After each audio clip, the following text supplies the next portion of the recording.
Bilang lawyer, dubious ba talaga yung dating tong si Bamban Mayor Alice Guo? Kahapon kasi sa hearing, lumitaw na questionable yung kanyang birth certificate, late na register, tapos yung parents niya, parang hindi alam kung nag-i-exist ba talaga yung... Oo, pero oo, may rason para mag-alanganin tayo. Pero yung presumption ay nananatili pa rin. Siya'y nakatakbo, siya'y registered voter, may passport siya, na Pilipino siya, nasa nagsasabing hindi, napatunayan yon. Para klaro, ang pwedeng mag-question ng kanyang citizenship at qualification bilang mayor sa pamamagitan ng co-warranto case ay ang Solicitor General lamang. Walang kapangyarihan ng COMELEC, i-disqualify siya sa puntong ito. Kung isususpindi man siya ng DILG, hindi ko alam kung anong rason. Baka sabihin nila, tingin nila hindi siya citizen, so dapat may basihan doon. May basihan din yun. So sir, nasa kami Kung babalik tanawan ninyo, di ba sabi hindi daw kilala yung si Mayor. nanay? Ay, nanay. Chinese yung tatay. But if you remember the case of Senator Grace Poe, it was a decision of the Supreme Court about being a foundling. Sa kaso ni Senator Poe, hindi nga kilala yung nanay at tatay, di ba? That's why foundling. And she was adopted by her adoptive parents, Fernando Poe Jr. and Susan Roses. But the Supreme Court declared presumptively that she is a citizen. Kasi hindi mo pwedeng i-deprive ng citizenship ang bata. Di ba? Yun ang sabi nila. So by analogy, ito may passport pa nga eh. Si Senator Grace, ginamit din namin rason yun sa kaso. Na may passport, may ID, may license, may ganun. So, patunayan yung hindi. Hindi pwedeng, hindi namin alam kung sino, kaya siguro Amerikano yan. Hindi namin alam kung sino yung nanay, yung tatay, Chinese, o Chinese siguro yan. There is a basic principle in law. He who alleges must prove the same. Yung nag-allege na hindi, dapat patunayan. Kung mapatunayan, hindi dapat tanggalin. Kasi may mga... Kasi yesterday, si Senator Ligarda was telling Mayor Go not to convince everybody that she's a Filipino. So you're saying it should be the other way around. The people accusing her should convince everybody that she is not a Filipino. Let me say it this way. The burden of proof is on those saying she's not. Kaya kasi nga, gaya ng sabi ng COMELEC, ministerial ang pagtanggap ng Certificate of Candidacy. In fact, di sila pwede mag-disqualify. Kasi pag pinayagan mo ang COMELEC mag-disqualify, edi pag may hindi gusto ang administrasyon, di-disqualify nila. So, tama lang naman yun. Sa punto ito, nanalo na, proklamado na, ang bolay nasa kamay na ng Solicitor General. Mag-hain ng co-warranto petition sa korte, questioning her citizenship, questioning her qualifications, and prove in court that she's not qualified. That's all I'm saying. But the DILG can suspend her dahil ang requirement ng administrative case laban sa isang mayor ay preponderance of evidence lang o mas mababang uri ng ebidensya kumpara sa ebidensyang dapat ibigay kaugnay sa pagbabaliktad ng pagiging Pilipino ni naman. Pero sir, ang main issue pa rin kay Mayor Guo yung kanyang involvement sa POGO operation at ilang mga questionable business dito sa Gaya ng nasabi ni Pangulong Marcos, di ba? Ni-raid na nga nila.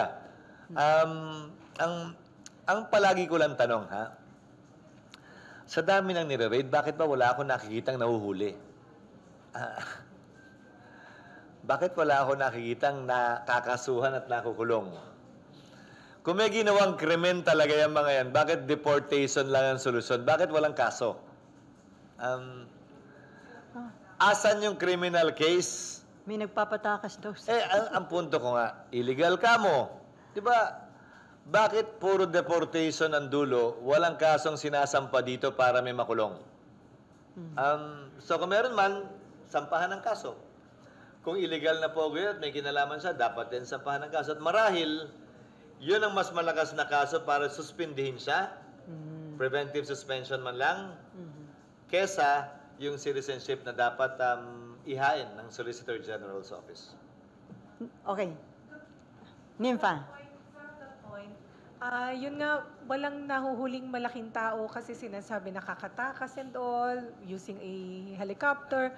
Sa tingin nyo, bakit ganun? Saan nagkukulang? Aba, ewan ko, sila tanongin niyo. Halimbawa, maraming nireid ang police sa Bureau of Customs na nag-hoarding daw ng bigas. May nakita ba kayong kinasinampahan ng kaso maliban sa paghuli sa pahinante, sa budigero, na maliwanag na hindi naman sila may-ari nun? Even sa drugs, sir. Sa droga, ganun din. Yung driver lang, yung nagatid lang ng kotse, nag-drive ng kotse. Asan?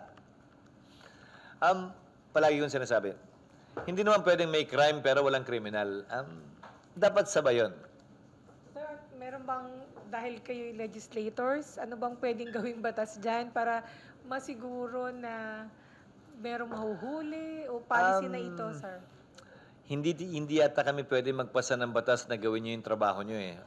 Ang napasa na naming batas ay pag hindi nyo ginawa, merong kapalit na kaso o parusa. Either under the Administrative Code, Code of Ethical Standards, or under the Anti-Graft Law. Ang pwede lang maisa batas ay yung parusa kapag lumabag kayo sa tungkulin nyo. Pero kahit anong batas siguro ipasa namin na gawin nyo yung tungkulin nyo, hindi uubra maliban na lang kung may penalty at mahuhuli. So sa Pogo SPI, sino ang dapat tumutok doon para masiguro na may makakasuhan like sa Bamban, Tarlac, and all the other Pogos? Lahat sila dapat magkasundo at imbis na nagdedebate sila sa hearing, magkasundo dapat sila. Ang PAGCOR na nangangasiwa dito, di ba? Ang DILG at ang law enforcement, DOJ at law enforcement agencies natin. Minsan nga nagdedebate at nagtatalo pa ang NBI at ang PNP at ang AFP tungkol sa bagay na yan eh. Bakit? Hindi ko alam, pero sana I hope they will get their acts together. Sir, ang sabi, hindi billion pesos, kundi $billion ang involved sa POGO operation. So factor kaya yun? Kaya kahit nagre-raid, walang nahuhuli at walang nakakasuhan? Billion naman talaga kasi kung pagbabasihan mo, yung income ng PAGCOR mula sa POGO, bilyong piso naman talaga na umaabot sa $1 billion pag sinuma mo. Share pa lang ng PAGCOR yun, ha? Hindi pa yung kita sa POGO. So malaking pera naman talaga. At pwede mo nang isipin lahat ng milagro at saka mirakulong pwede mangyari pag ganyan kalaking pera ang involved. Pero sa dulo, until and unless Congress passes a law so prohibiting it, it's the executive's discretion whether or not to allow it under PAGCOR. Ang mas gusto ko nga, dapat ang maging direksyon ng PAGCOR at nasabi ko na to noon, dapat ang PAGCOR ay regulator lamang, hindi operator.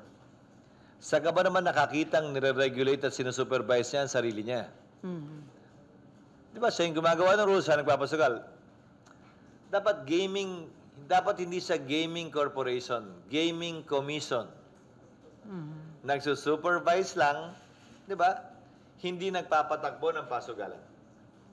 Hindi partner sa pasugalan. Walang porsyento sa pasugalan. Di ba? May percentage ng income na pupunta sa kanila eh. Dapat regulator lang sila, nag-supervise lang sila. Para wala sa interest nila na manatili yan kung mali na talaga. Is there a need for a legislation para i-correct yun, sir? Yes, and if at all, that's one of the things we will be looking at.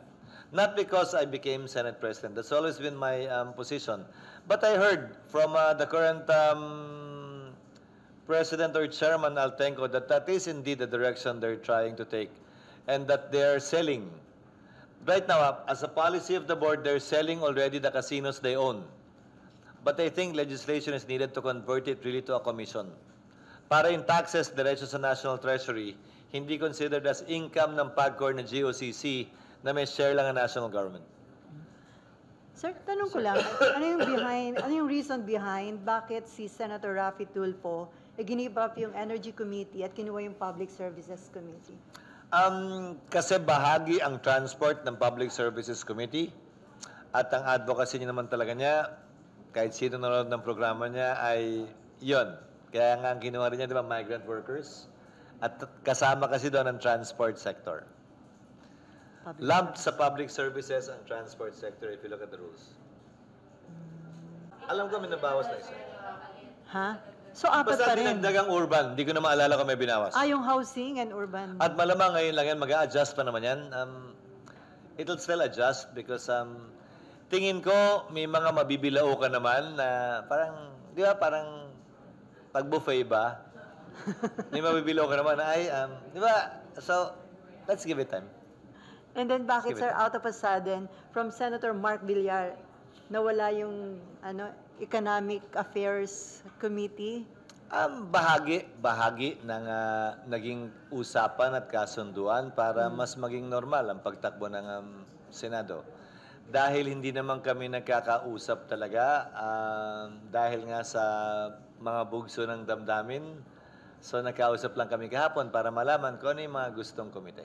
So yun ang hinigi ni former Senate President Zubiri. Not Yeah. necessarily. Bilang mga miyembro, marami silang, para sa lahat, pinag-usapan namin kung ano yung bagay, kung ano yung angkop. Dahil kailangan namin ng tulong na bawat isa at kailangan tumakbo yung mga komiteng yun. At hindi naman namin kayang hawakan lahat. Okay, Raymond. Sir, doon lang sa case ni natanong naman ito the other day, pero tanungin ko na yun dahil tapos na ang session. Yung case ni Secretary Kakdak, dahil natapos na ang session, ano yung dapat na term na siya ngayon, bypass na siya, and kailangan siyang i-reappoint ni Presidente? Bypass na siya at kailangan siyang i-reappoint ng Presidente. Tama ka. At ang naging dahilan nun, kung maalala mo, tumutol ang Kamara. Tumutol si Congressman Marcoleta. At in-announce naman ng Kamara yan sa Commission on Appointments na voting as one sila. So, binigyan namin ng daan yung kanyang objection at hindi na namin pinahaba pa yung kwento para matapos yung confirmation nung tatlong general at ilang senior officers ng AFP. Sir, may nagpapatanong, bakit daw Senator Lauren Legarda na most senior, 4-time senator, pero ang kanyang committee yun lang social development goal ba yun? Wala naman doon yun. Si Senator Cayetano nga, isa sa mga pinaka-senior din, pero science and technology ang kanya. Depende naman yan. Hindi, noon. Noon. Pero may ibibigay pa bang ibang committee kay Senator Lauren, sir? Gaya na nasabi ko, mag-a-adjust kami as we go along. May hinihingi po ba siya na ibang committee? Nag-uusap-usap sila eh. Hindi pa masyado kasi nagkakausap dahil nga may mga tulak pa ng dibdib at damdamin sa ngayon, pero May pinauhupa pa man naman. sana humupa sa pagdari ng panahon at yesterday was better than the other day. Di ba? The other day was better than Monday. And as we go along, I think it will all fall into place. Macon. Good morning. Going back to Chacha, yeah, I would just like to ask, what can change your hardline stance against Chacha? Call a spade a spade. Number one, call a spade a spade. Meaning, ano ba talaga gusto? Yun na lang yung tanongin natin. Pangalawa, dapat hindi maapektuhan sa kung anumang hugis, kulay o itsura ang kasalukuyang mga kapangyarihan at prerogative ng Senado. Dalawa lang. Para sa akin, ha? Para sa akin. Yung na-mention doon na they are seeking for to amend the three restrictive provisions of the economic provisions of the Constitution. Do you think, are you saying that this is not enough? Enough to what? This is not clear? Hindi maliwanag sa version nila na voting separately eh. Yung vote. Maliwanag ba yan? Nakita mo na ba yung provision nila? Hindi maliwanag yun, ha? Kino-quote nila ang saligang batas na hindi maliwanag. Tama naman na i-quote ang saligang batas. Pero hindi maliwanag nga yung saligang batas, eh. Narinig niyo magsalita ang mga justices dito na sinasabing, yun man ang nakasulat, hindi yun ang intensyon. Di ba? Ang sinulat na version sa RBH na in-author ni Senator Zubiri, Angara at Legarda ay voting separately. Hindi ako nag-author nun. Kasi nga, hindi maliwanag para sa akin. So how can this be resolved? kailangan maliwanagan at magkaroon ng garantiya na hindi yan magiging voting jointly. So who should give the guarantee? Yun ang kailangan pang hanapin. So, sir, ano So, may... Ulitin ko, yun ang kailangan hanapin. Ah. Ako ba na may nagtatanong at may duda ang kailangan maghanap? O yung may gusto na nagtutulak nito ang kailangan maghanap ng solusyon yon?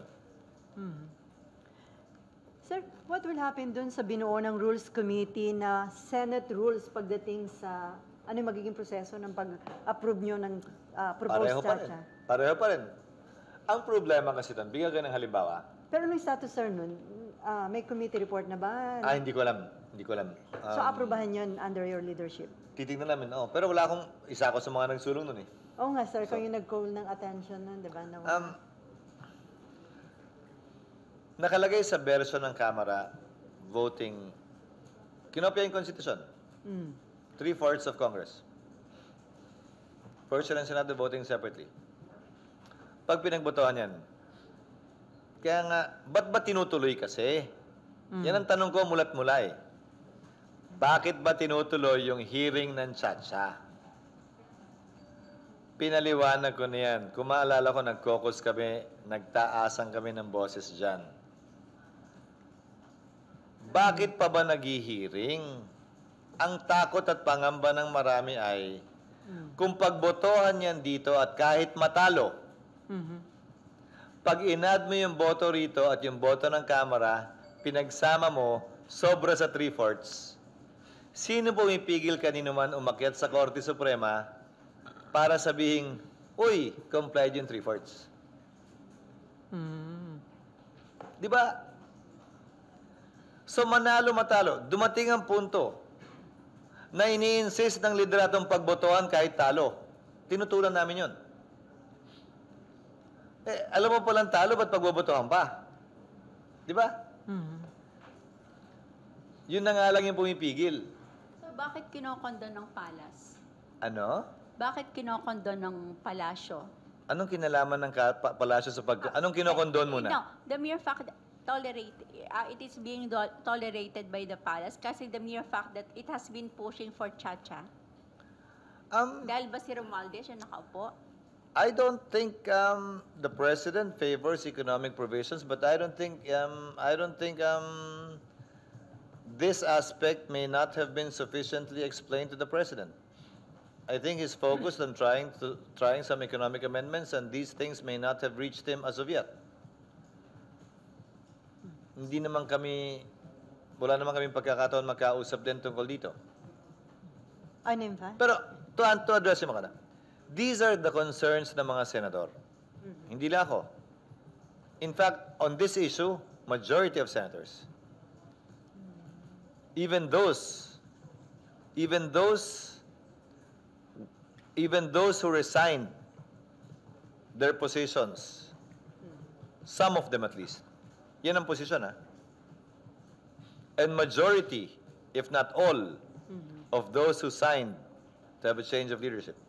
So, these were concern to noon pa eh.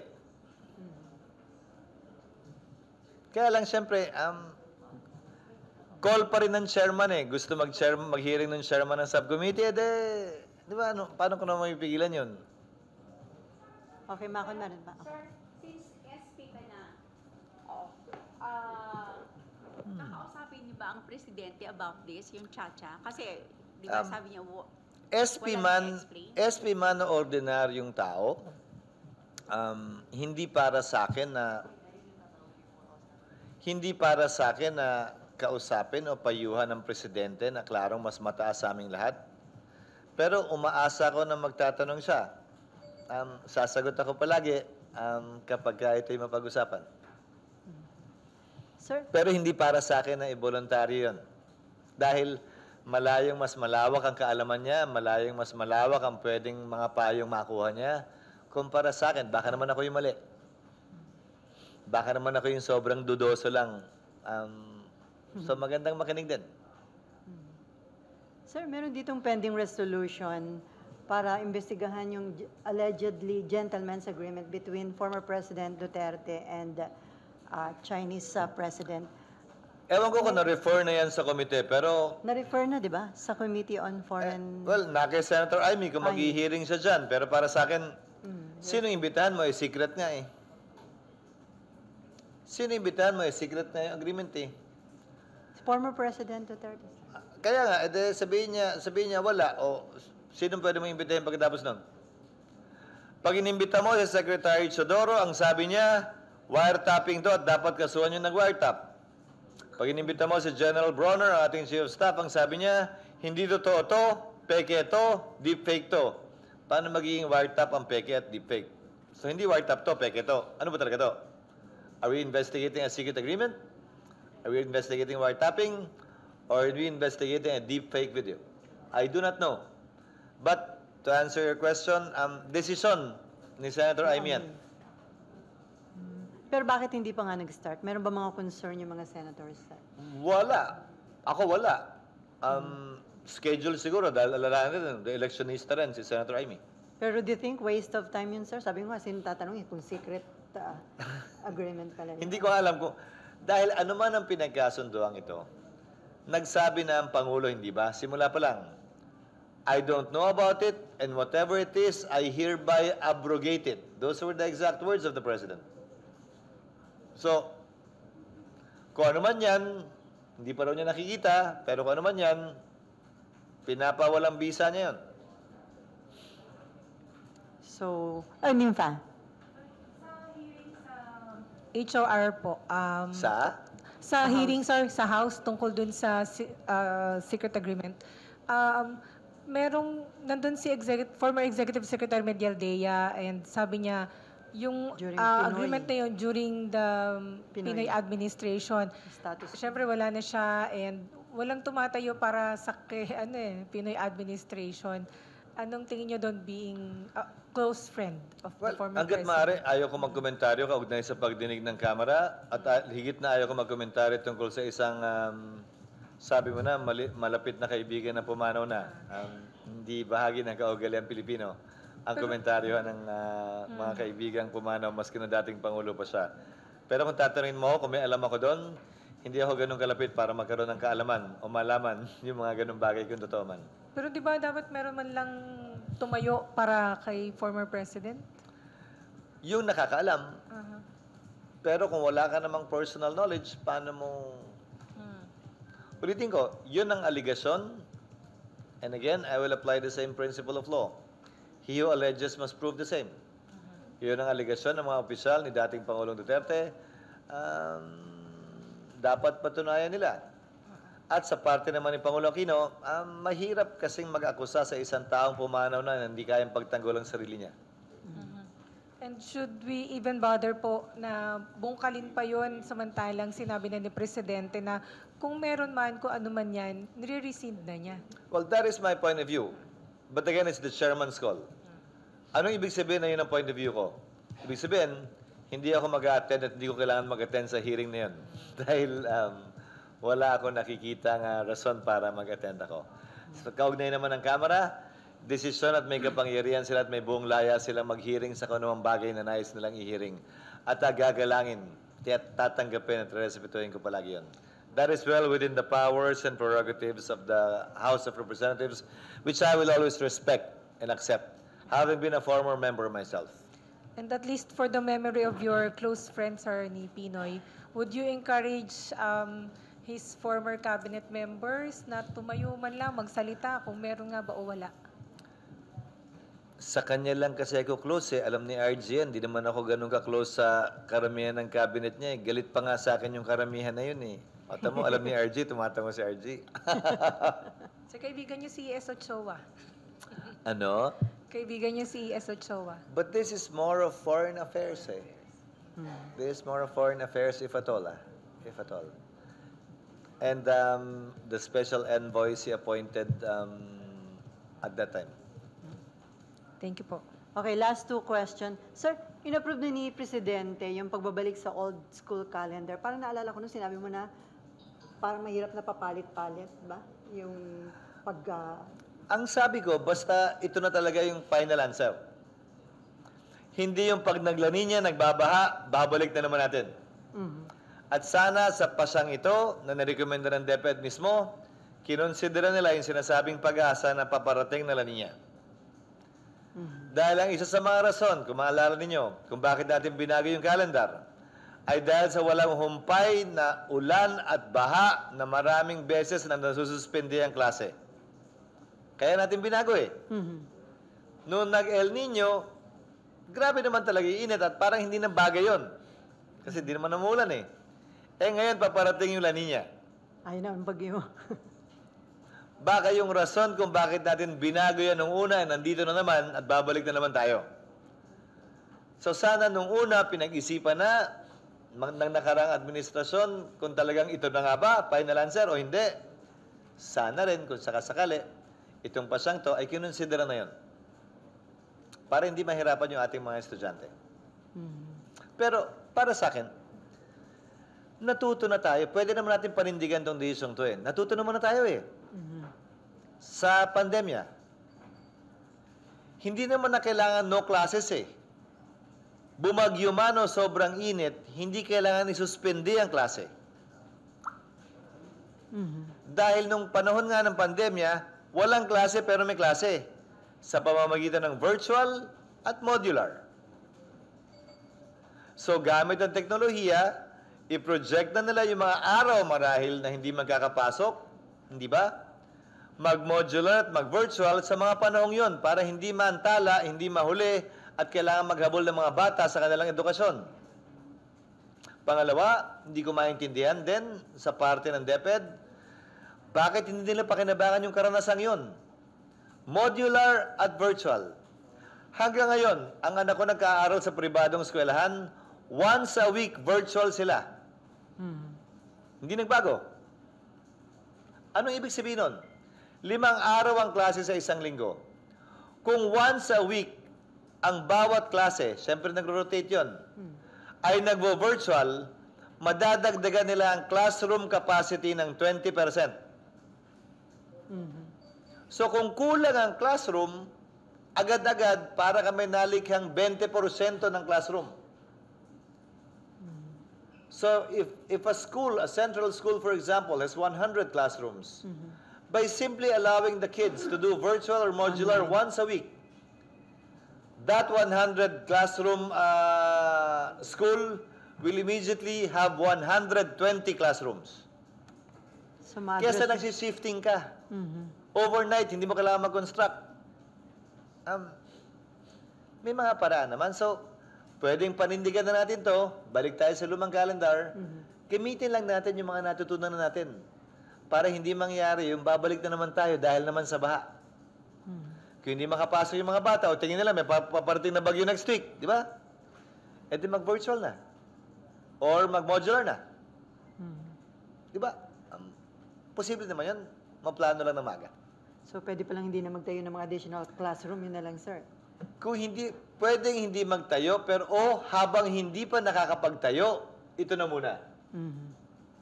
Panawid gutom, ika nga. And then last na lang, meron ka pa, RG? And then last na lang, sir, ang papalit sa inyo as chair ng Higher and Technical and Vocational Education Committee, Senator Alan Peter Cayetano. So ano yung mga, meron ka bang request sa kanya? Mga hinabilin ko, wala. Good luck.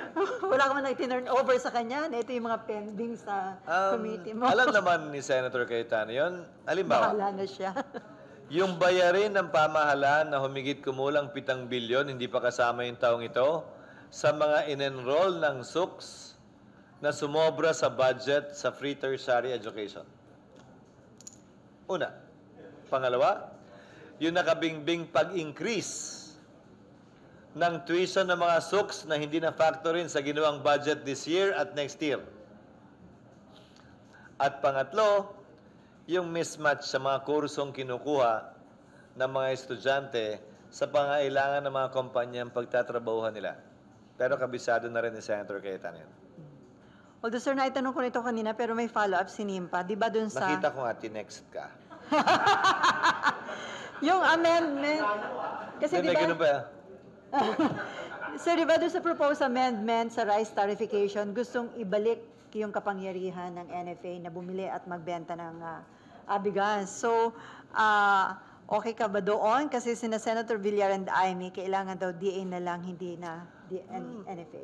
Pabor ako na sa DA dahil may rason kung bakit tinanggal yan ng panahon ni dating Pangulong Arroyo. Corruption at nabaon sa utang ang pamahalaan.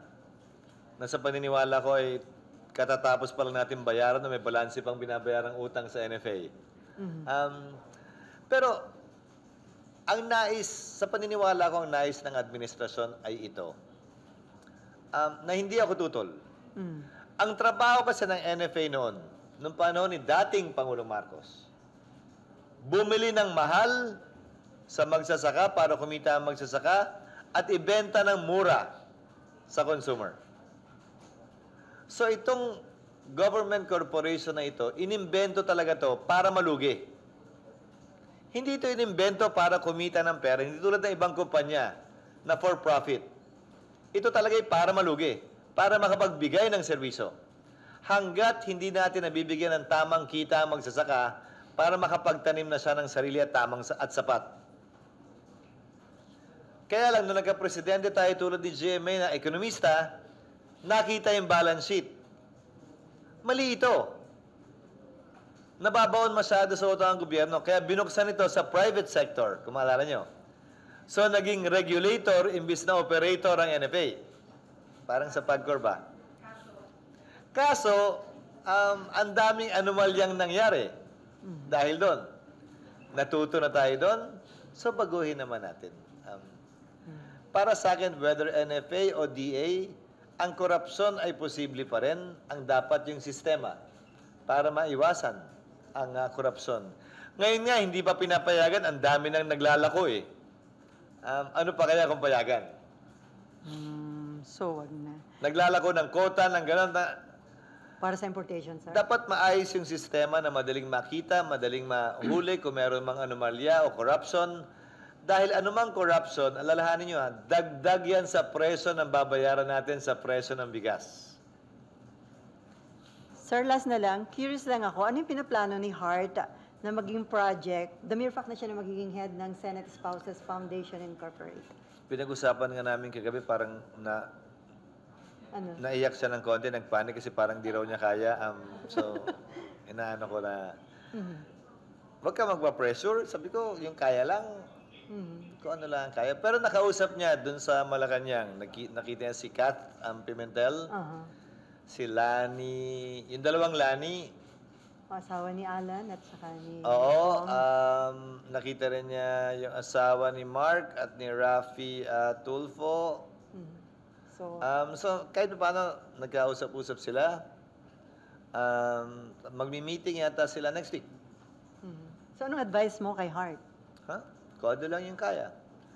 Tapos nagtatanong siya, hindi raw niya alam, hindi raw niya kabisado. Sabi ko, ako rin naman, hindi ko alam, hindi ko kabisado. Sabi niya, ikaw, ang tagal-tagal mo na dyan, mundo mo yan.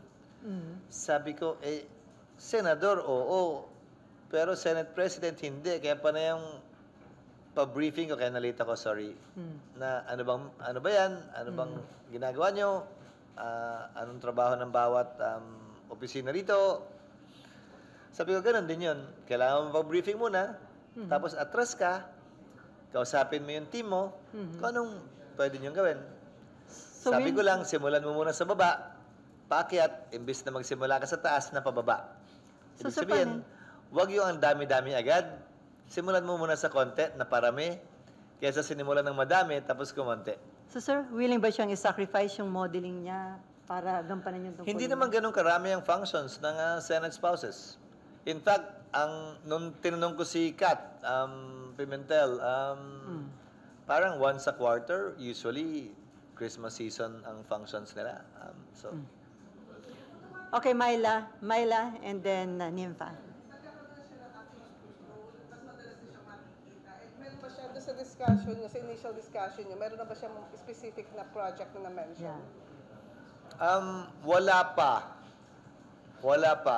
Kasi sabi ko nga, sabi nga niya, papakinggan muna niya kung ano yung ginagawa na madalas at ibabato niya sa grupo, sa mga miyembro, sa Senate spouses, yung idea niya, kukuha siya ng idea sa kanila, kung ano pa yung pwedeng magawa Una, kung itutuloy ba yung dati, at kung pwede pang, kung kayang pagpatuloy, at ano madadagdag.